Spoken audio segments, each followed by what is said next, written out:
Hey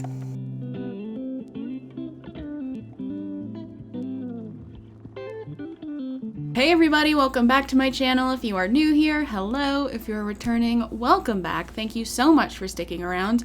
I really appreciate you. So, I'm back talking about Amberlynn again. And I think I can confidently say this is probably the most that I will ever talk about Amberlynn Reid, like consecutively on my channel ever, I think. It's just because I feel like with the whole weight loss surgery arc 2.0, because she has done it before, I feel like I have thoughts and opinions to lend here, and I'm not just gonna be like nitpicking everything she does, because like I've said in my past videos about it, I used to be like pretty deep in the Amberverse for a really long time, and then I just got like sad watching it and I stopped, but I had caught up on like all the lore and all that kind of stuff, so it's really fascinating like seeing her go through the weight loss surgery process, because if you're new here and you don't know who I am, I had weight loss surgery. Well, first of all, hi, I'm Megan. But I had weight loss surgery back in 2018. Actually, I started my bariatric clinic in February of 2018. So it has officially been like 5 years since I've started this whole thing. And I had lost about 115 pounds. I'm currently working off some regain. Which brings me to my next point, which is that I've been wanting to talk about this newest video for a while. But I'm back to eating in a caloric deficit, and losing weight. So naturally, my chronic illness has decided to act a fool for the last few days, which, like, why wouldn't it make eating less harder, you know? Why not? So yeah, but I'm finally back. I'm in my comfy clothes, I'm at my desk, we're ready to rock and roll. But yeah, so like, let's just get into this, shall we? Also, I have my iPad right here, and that's why I have my pencil. So I just have my notes. If you're not caught up on the action, Amberlynn Reid is kind of a popular YouTuber. She very much has like her own sphere of the internet, I feel like. Has been on the road to getting weight loss surgery for about the last like 2 months. Her program started in January. Her history is that she started YouTube like almost like 10 years ago, which is bonkers bananas to me. And at that time, she was still over 300 pounds. I don't remember exactly how much she weighed, but she was starting it as like a weight loss accountability kind of thing. But over the course of her channel, she continued to gain weight, and the highest she ever got to was 572 pounds. And now I think she's around the 500 pound mark. She's openly talked about how she's struggled with a slew of mental health problems, and I'm not saying that to be insensitive, like I also have a slew of mental health problems, but one of those most notably being BED or binge. I'm probably gonna have to bleep out some words here just so that YouTube doesn't hate me, you know. She has been recently saying, since she started the bariatric program, that she met with the psychologist there, which if you don't know, you do have to meet with a psychologist in the process of getting bariatric surgery if you're going to a good program, and they have to approve you for surgery, meaning like you saying that you don't have any underlying eating disorders, or like you don't have anything else lying in there that could potentially hurt you post-op. So she met with the bariatric psychologist. They cleared her, and then he supposedly said that a binge is eating 3 times the amount that you normally would. And from what I gathered, she just kind of like took that and was like, well, I don't do that, so I don't have binge eating disorder, and just ran with it, when like she was actually diagnosed with binge eating disorder like a couple years ago. And like, yeah, so she was just going with it, which honestly is not super surprising. But all of this to say, which I pointed out in my last video, her bariatric process or bariatric program, she started it like roughly 10 days after she posted a video talking about how a subscriber had sent her candy bars, which first of all is like super up. But a subscriber had sent her candy bars, and how she had, quote, candy bar binges, and which then led to her making a bunch of other like not great decisions in terms of like ordering takeout, eating fast food, that kind of stuff. And so she started her bariatric program 10 days after that video was posted talking about how she had binged. So where are we now? If you didn't see my last video, I'll link it here or wherever. To sum it up, I felt like Amberlynn Reid's clinic experience was moving extremely fast because I have a whole playlist of all of my weight loss surgery videos, but anybody you talk to who has gone through this experience has to wait like at least a minimum of like 3 months to even get approved for surgery, and then you have to schedule it, which is usually like another month. I personally had to do 6 months, and it's usually for insurance purposes, which I did not include this in my last video, and I should have, but Amberlynn is self-paying for her surgery because apparently weight loss surgery is not covered by insurance in Kentucky, which I find hard to believe, but whatever. American healthcare is... Anyways. Yeah, so Amberlynn is self-pay, and usually the process that you have to go through to like wait those however many months is to get insurance to cover your surgery. But I still felt like her program was moving extremely fast for where she so evidently was mentally, just based off of her videos from like a few months prior. And I genuinely did not feel like she was ready to have the procedure yet, whichever one she's getting, which she still hasn't talked about, which is fine by me. I think it's totally fine to like keep some things like close to the chest until you're ready to talk about them on the internet. I just didn't think that she was ready, and that was the gist of that video. Fast forward to a couple of days ago, Amberlynn posted a video called I Got Bad News, where in this video she talks about how she didn't get denied weight loss surgery, which sorry for the clickbait, but she was told that she's gonna have to wait at least a year to have it. And I'm gonna talk about why in a couple minutes. But first off, she talks in the video about how she's starting to take multivitamins, which is great because if you don't know, taking multivitamins after having weight loss surgery is like very important because your stomach doesn't absorb vitamins from food like it used to. I admittedly am very bad at remembering to take my vitamins, but it's on my habit tracker, so I'm trying to get better at it. But she was talking about how she's like she was been afraid to take the multivitamins because she had read that you could overdose on vitamins and stuff, which like is true, but I feel like it's probably a very rare case. And also she like wasn't afraid to take Delta 8, which is like diet weed in states where weeds, like actual weed, is not legalized yet.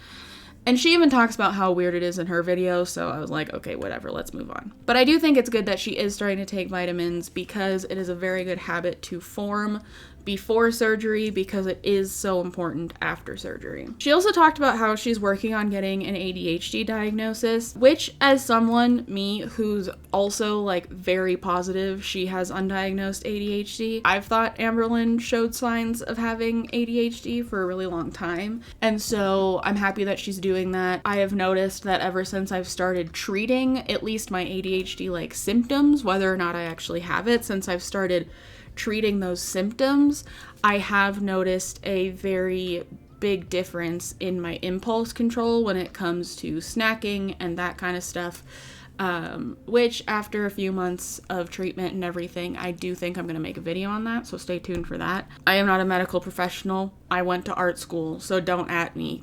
Okay, I've just always thought, in my extremely unprofessional opinion, that Amberlynn showed signs and symptoms of ADHD. So I'm happy that she's working on getting that diagnosis. She also mentions that she has been focused on getting her steps in by walking around her apartment and her kitchen island. And when she starts talking about the surgery update and everything, she does preface it by saying that she knows how much of a change both mentally and physically having bariatric surgery is. And she also knows how like you literally cannot binge after weight loss surgery or you could hurt yourself to the point where it's like life-threatening. And so that was honestly like kind of refreshing to hear because in my like studies of this whole era, I had not heard her say that before.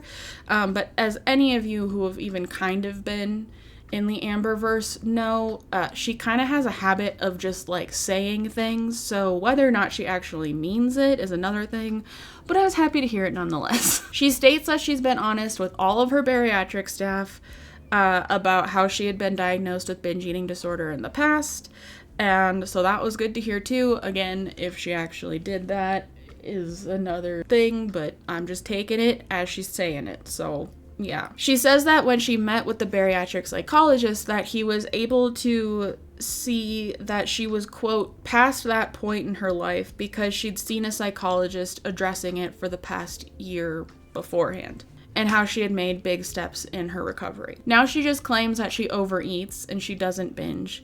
But she did also admit that, like, you can't get to her size without eating a lot of food. She talked about in this video, which was, like, very alarming to me. She talked about and compared her experience a lot to the experiences of the people featured in the show My 600-Pound Life. And she talks about it a lot in this video, and it was, like, very weird to me. I've always had a lot of thoughts and feelings about how the bariatric process is portrayed in My 600-Pound Life, because I am someone who's actually gone through it, and I've thought about making a video on that, but I've also never been that big. And so, like, I feel like the experiences from someone who's 600 pounds versus someone who's 315 pounds, like I was, would be very different. And so I honestly don't know if I'm, like, qualified to talk about it, but I still am thinking about making that video and how I can so that it's, like, accurate. Let me know in the comments if you want that video.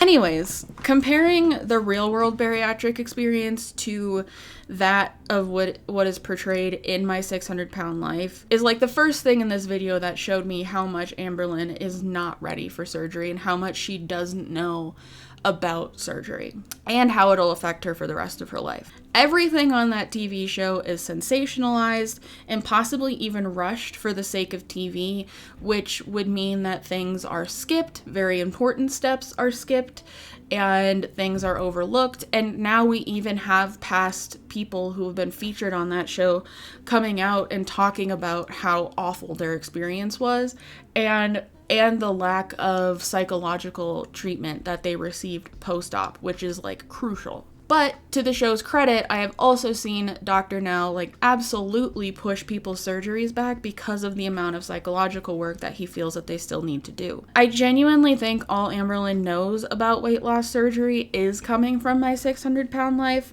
and that's why she got her hopes up so much about the timeline of her own surgery. Which honestly kind of sucks because, like, I feel like 600-Pound Life does gloss over a lot of things and does leave a lot of things out.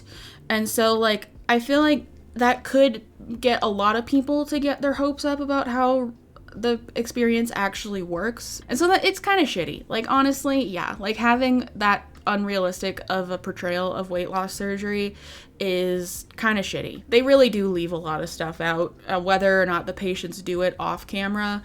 They leave a lot out, like, on the actual, like, final edit, the TV show that we watch. Yeah, so she talks about My 600-Pound Life a lot, and she very much gives the messaging of, like, these people on My 600-Pound Life eat so much, like, in one sitting. I've never eaten that much in one sitting, so, like, why do they get approved so fast and, like, I didn't?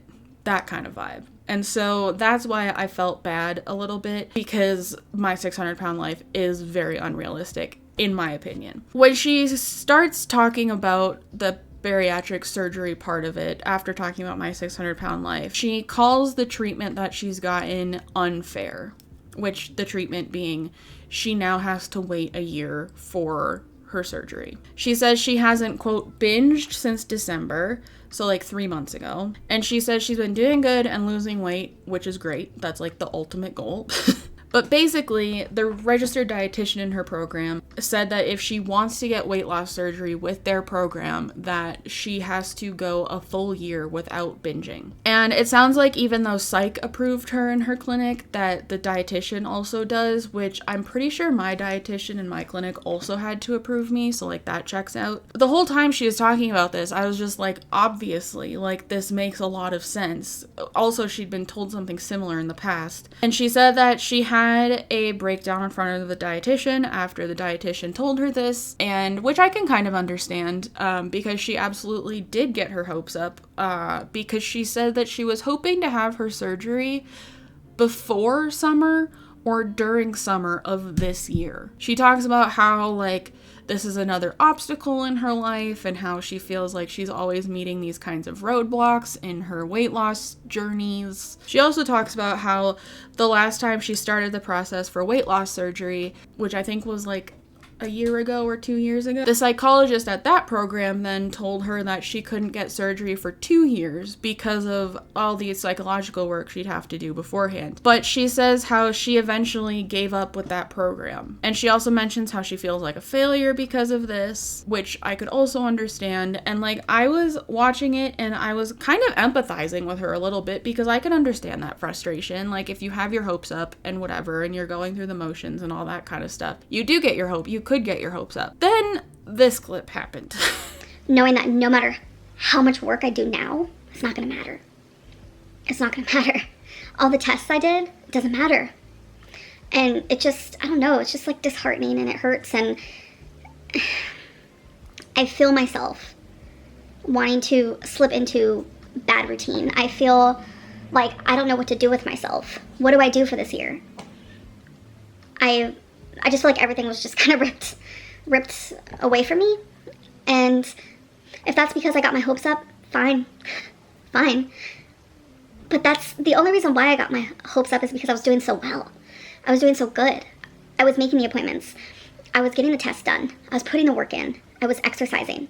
I was losing weight. I was eating the right foods. I was doing the stupid little rules. Like, take small sips, stop using straws. Like, I was doing it all, and it left me feeling so proud. Like, this is just in arm's reach, and now I just feel like it's so far away. I think what made it so easy for me to stay on track and to eat how I was eating, because I felt like surgery was right around the corner. That's what I believed. In my heart, that's what I felt. And she says she had an anxiety attack after being told this, and how bad she still wants the surgery, and she says that she's going to keep losing weight, which is good because she should. So my thoughts and opinions on this. Like I said, I was not surprised when this happened. In fact, I was very relieved this happened. I was empathizing with Amber because I could tell she was sad and frustrated, as anybody would be in that situation. But she really lost me when she talked about how hard she's been working and how she was doing everything she was supposed to do, and then talked about the stupid little rules. To me, this confirmed a lot of my suspicions in that Amber has only been doing what she's like supposed to be doing and going through the motions to get the surgery, and has not been thinking about at all what life was going to be like afterwards. Which, if you watch any of my other weight loss surgery related videos, you will know that post-op is so much harder than anything you have to do pre-op. The reality of it is, those stupid little rules are kind of crucial with surgery and just need to be part of your daily life before your surgery, so they're just habits. Like, I'm 5 years out from my surgery, and I still have to use some of those stupid little rules. And you know what happened when I stopped? I drink through straws and stuff now, don't get me wrong, but the other ones, you know what happened when I stopped doing those?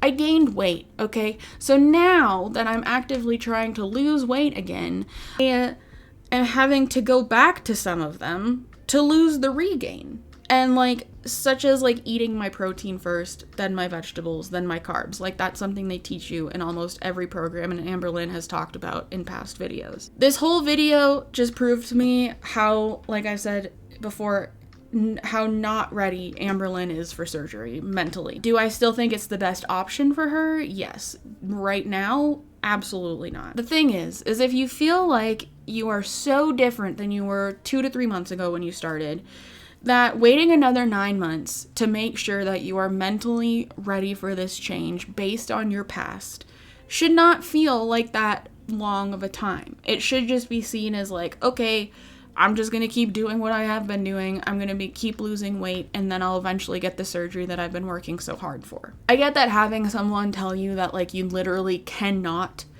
have what you've been working for is really hard, but realistically, it shouldn't feel like that big of a deal, because you're going to have to keep up those habits and those stupid little rules for the rest of your life. And I'm not being hyperbolic when I say that.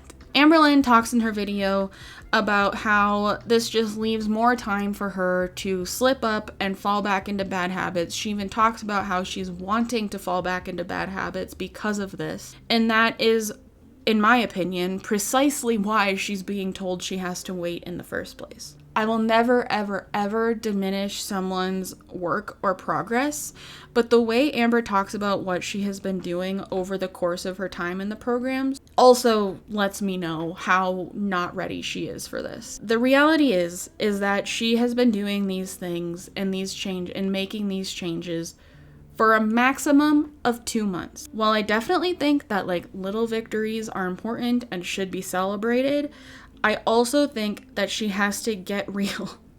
And I know that sounds mean, but I had to do this too, which is why I'm saying this.